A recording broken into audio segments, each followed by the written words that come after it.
तुमच्या अख्ख्या खानदानाविरुद्ध तुमचा सासरा लढत होता। यांना परत आणण्यासाठी जे काही प्रयत्न करावे लागतील ते मी नक्की करेन। इथून मी जाणार आहे पोलीस स्टेशनला आणि तिथून टीव्ही वाल्यांकडे। कालपासून बकुळा कुठे दिसत नाहीये। काय काय एक एक संकट दत्त म्हणून उभी राहतात। करायचं तरी काय आणि कुठे कुठे पोरं पडायचं। वामन दादा, आता काय करायचं आपण? आज त्यांना काहीतरी सांगून परत पाठवलंय, पण उद्या पुन्हा दारात येऊन उभे राहिले तर? तो विचार करायला आम्ही आहोत। पण तू आता मध्ये का बोललीस? तुला सांगितलं ना जाऊन झोप। अगं या सगळ्याचा तुलाच त्रास होईल। हे असं काहीतरी चालू असताना मला झोप लागेल का? आणि ह्या सगळ्यावर काहीतरी मार्ग काढलाच पाहिजे ना। एक बेस्ट निर्णय आहे माझ्याकडे, सांगू काय? सरळ मार्गी असेल तरच सांग, नाही तर तू सुद्धा जा झोपायला। सरळ मार्गीच आहे। आपल्या सगळी कामं कशी सरळ असतात बघ।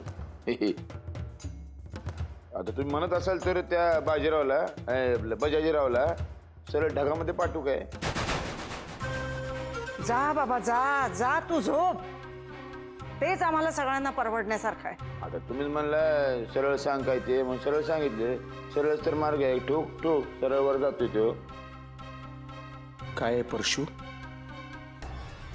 तुझ्या सरळपणाची जी व्याख्या आहे ना ती बाबा आमच्या विचारात नाही बस। हां नाही कळत रे आम्हाला। काय आपण जे करून ठेवलंयत ना ते निस्तरायला आम्ही आहोत। तेव्हा आता कृपा करा आमच्यावर आणि जाऊन झोपा।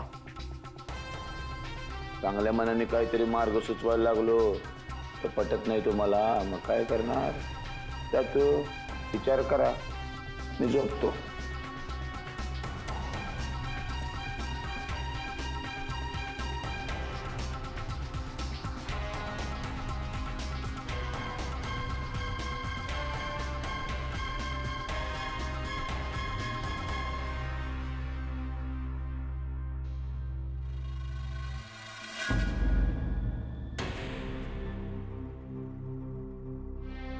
बोला पुरंदरे साहेब। आम्ही काय बोलणार? आमची बोलतीच बंद व्हायची वेळ आली। त्या नरसे किल्लेदाराची बायको येऊन भेटे तुरुंगात तुमच्या त्या शिवप्पाला। त्यांना काय फरक पडणार आहे? तुम्ही त्या नरसे किल्लेदाराच्या बायकोला ओळखत नाही, पण मी ओळखतो। तिने जर ठरवलं ना तर तुमचा तो शिवप्पा पोलिसात तुमच्या विरुद्ध बॉम्ब ठोकेल। आता मी काय करू? 20 करोड रुपये घेऊन आम्हालाच विचारताय काय करायचं ते? हे बघा, काम लवकर झालं पाहिजे। तो नरसे किल्लेदार जर तिथून जिवंत सुटला ना तर तो आमच्या उरावर बसायचा। म्हणजे नरसिंह किल्लेदारला तिकडच्या वाटाघाटी व्हायच्या आधी संपवायचा? ते तुमचं तुम्ही ठरवा कधी संपवायचं ते। नाहीतर ती नरसिंह किल्लेदाराची बायको आहे ना, गोड गोड बोलून तुम्हाला कधी संपवेल ना ते कळायचं नाही। हे बघा साहेब, तुम्ही सरकारला सांगून लवकरात लवकर शिवाप्पाला सोडायची घोषणा करा। त्या आदल्या बदलीची वेळ आणि जागा मी कळवतो तुम्हाला। आदला बदलीच्या वेळीच नरसिंहरावला उडवू। ठीक आहे।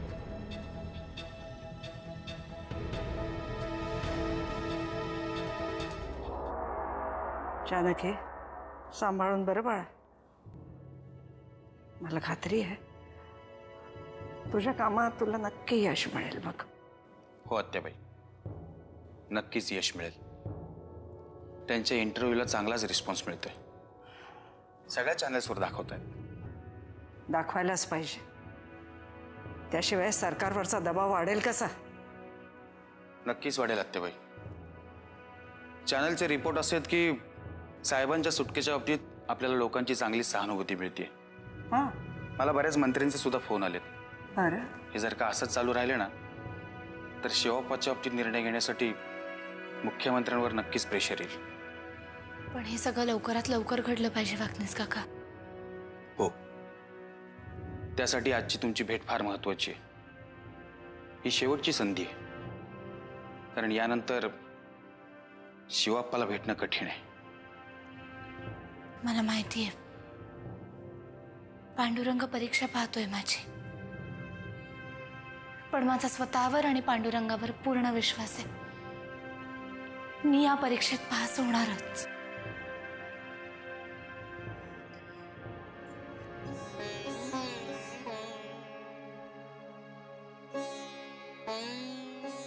माझे आशीर्वाद सदैव तुझ्या बरोबर आहेत.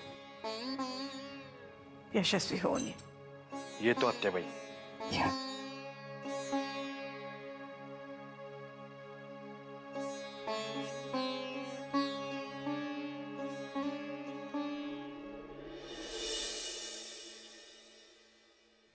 घ्या. अरे वा वा वा. अरे मला एक सांग सुगंध, तुझं खानदान म्हणजे काय नाटक कंपनी आहे काय? का हो? नाही, काल तो कार्टून आला होता. कोण होता कोण तो? हा, बाजीराव. बाजीराव नाही, बजाजीराव. तेच तो.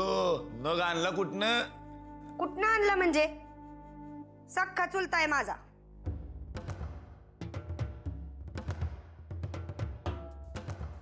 माझं नाव परशुराम किल्लेदार आहे, कळलं की नाही? मला कोणी बी फसवू शकत नाही.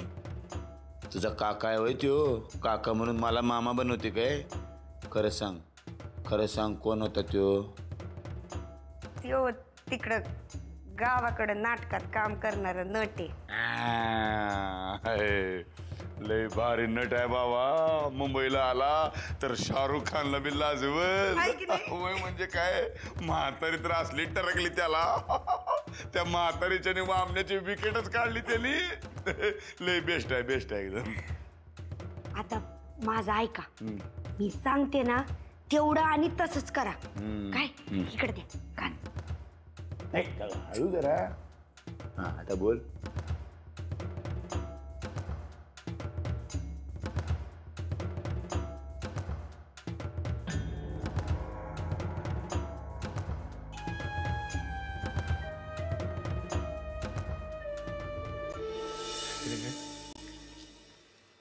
नमस्कार. हे या वेळेचं परवानगी पत्र.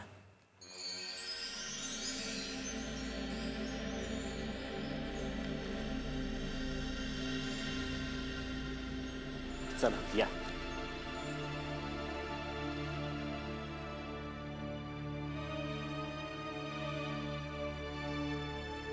बसा.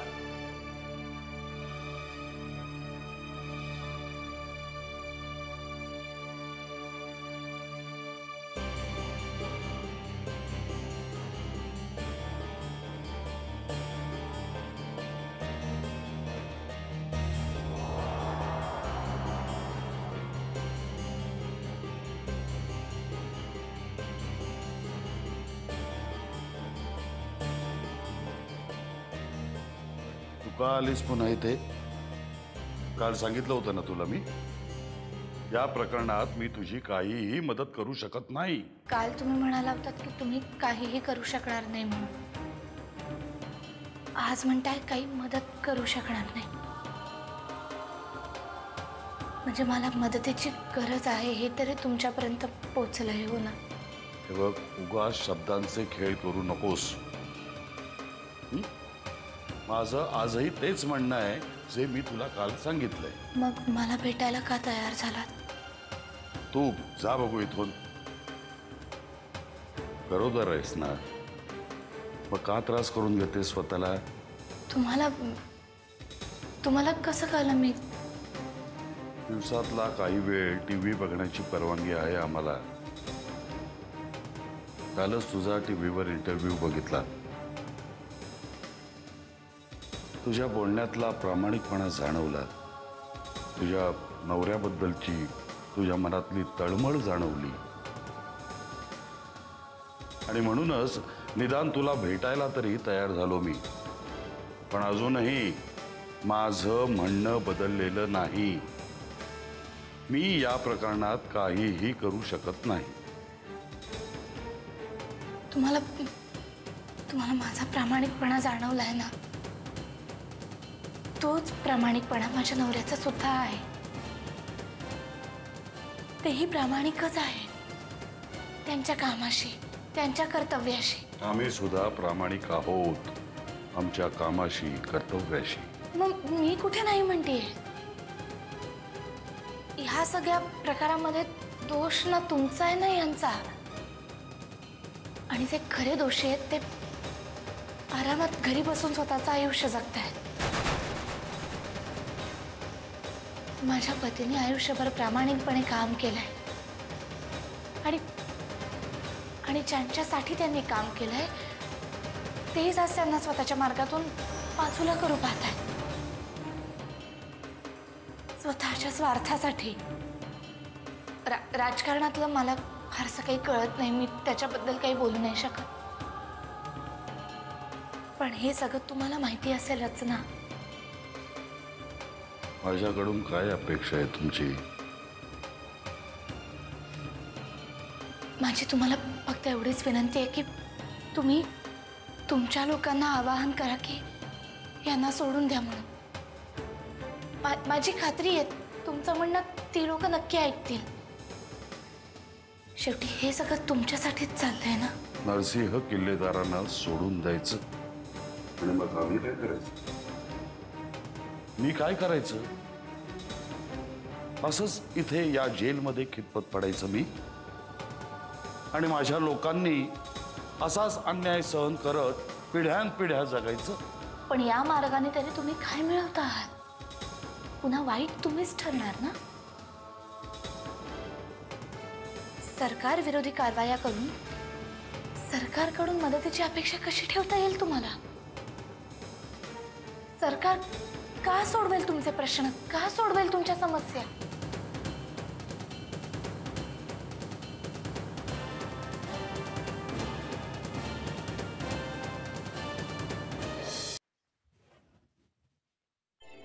अरे हे काय? मला वाटलं एव्हाना तू ढसाढसा रडत बसली असशील, पण नाही, तसं काहीच दिसत नाहीये. म्हणजे अजून बजाजीरावांशी तुझी भेट झाली दिसत नाही.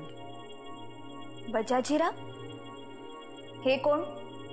या शत्रुपार घरात घुसलाय आणि हे विचारते हे कोण? सुगंधाचा काका आहे तो, गावाहून थेट इकडे आलाय. असेल, पण मग त्यांचा आणि माझा काय संबंध? किती भोळी आहेस ग सुमित्रा.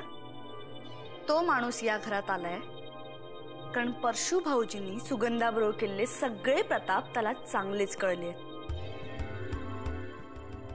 काल रात्री घरात केवढं रामायण झालंय माहितीये का? रामायण म्हणजे मला नाही कळलं. किल्लेदारांच्या नावानं, परशू भाऊजींच्या नावानं त्या माणसाने इतक्या बोंबा मारल्या आहेत ना, काही विचारू नकोस. तमाशा चालला होता नुसता खरा.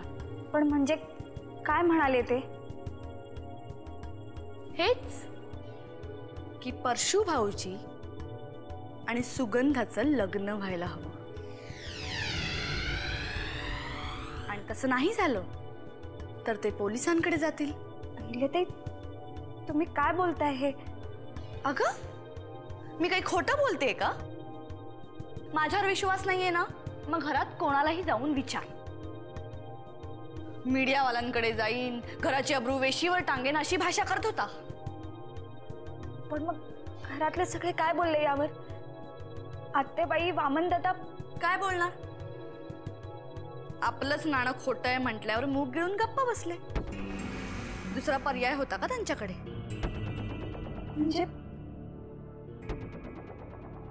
म्हणजे ते जे काही बोलत होते ते सगळं मान्य होतं घरच्यांना? सगळंच मान्य होतं अशातला भाग नाही, पण करणार काय? त्यांनी दुसरा कुठला पर्यायच ठेवला नव्हता ना. नाही, असं नाही होणार. मी नाही असं काही होऊ देणार. बघ बाई, तुझ्याने काही होत असेल तर कर, नाहीतर सरळ बॅग पॅक कर आणि गावाला निघून जा. नाही, कारण कितीही म्हटलं तरी परशू भाऊजी आणि सुगंधाचं लग्न हे होणारच. मग तू इथे थांबून काय करणार? हो ना?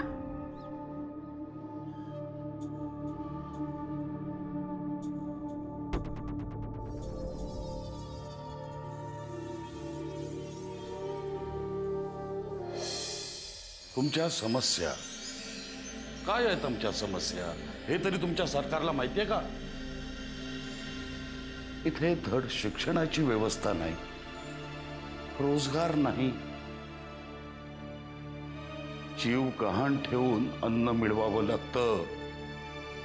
तुम्हाला काय कळणार आहेत आमच्या समस्या?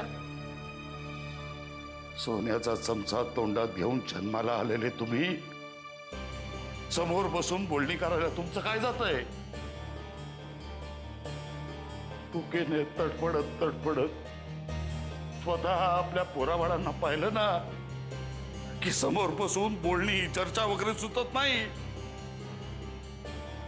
ते पुस्तकात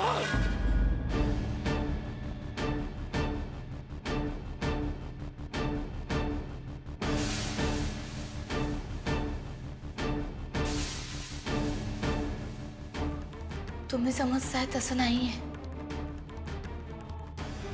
मी फक्त समोर बसून बोलत नाहीये. गरिबी काय असते, भूक काय असते हे अनुभवलंय मी. का शेतकऱ्याच्या मनामध्ये आत्महत्येचे विचार येतात हे माहितीये मला. तोंडात सोन्याचा चमचा घेऊन नाही जन्मलीये मी. मी सुद्धा एका गरीब शेतकऱ्याचीच मुलगी आहे. आणि माझी खात्री आहे जेव्हा मी जन्माला आले तेव्हा माझ्या आई वडिलांना पडलेला पहिला प्रश्न हा असणार की हिच्या लग्नाचं काय करायचं. आणि माझ्यावर विश्वास ठेवा, माझ्या पतींना सुद्धा या सगळ्याची पूर्ण जाणीव होती आहे. आणि म्हणूनच ते निवडणुकीला उभे राहिले. गडचिरोलीला सभेसाठी तेवढ्याकरताच गेले होते, तुमच्या प्रश्नांचा विचार करायला, त्याच्यावर समस्यांचा तोडगा काढायला. आणि माझी खात्री आहे ते सुटून परत आल्यानंतर तुमच्या सगळ्या प्रश्नांवर उत्तर नक्की मिळवून देतील, तुमच्या बाजूने लढतील. फक्त यासाठी मला तुमच्या सहकार्याची गरज आहे.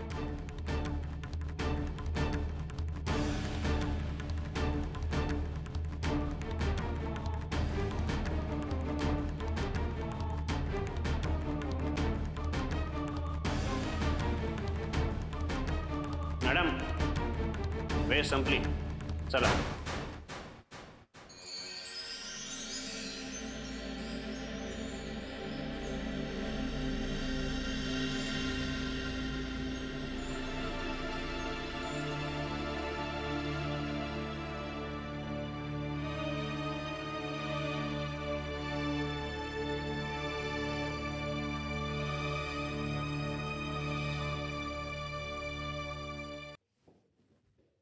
अभिनंदन. काय मग तुमच्या हुशारीच्या बातम्या पोहोचतायत आमच्यापर्यंत. म्हणजे लवकरच तुम्ही तुमच्या डावात यशस्वी होणार. मी ना फुसके डाव कधी टाकतच नाही अहिल्याताई. माझे सगळे नेम पाहिजे तिथे बरोबर बसतात बघ. पण नेम बरोबर बसतोय की नाही हे वारंवार तपासून घेत जा, नाहीतर गाफील राहशील आणि स्वतःच्याच पायावर धोंडा मारून घेशील. नाही, एवढी येडी नाहीये मी. आणि मी गाफील राहिले तर तुम्ही आहात की मला जागा करायला. तेवढंच काम नाहीये माझ्याकडे. स्वप्न तुझी आहेत ना, मग तूच काय करायचं ते बघ. मी इथे माझ्या कामासाठी तुला जवळ केले, कळलं ना? कळलं, एकदम पक्क कळलं. तुम्ही काळजी करू नका. एकदा का मी किल्लेदारांच्या घरची सून झाले, तुमचा या घरातला भाव कसा वाढवते ते बघा. जाऊ का? काम आहे.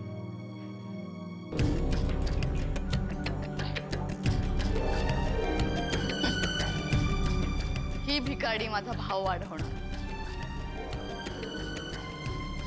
जानकीचं नाक ठेचण्यासाठी मी तुला जवळ केलंय. आणि एकदा का हे काम झालं का दाखवते तुला तुझी लायकी.